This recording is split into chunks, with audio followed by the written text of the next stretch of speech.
手中拿着一杯苦苦的咖啡，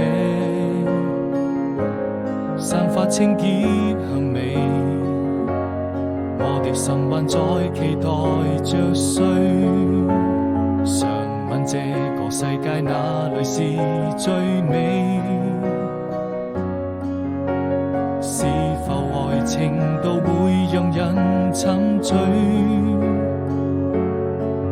第二天早晨，第一滴冰冷的雨水，送走快樂也帶來傷悲。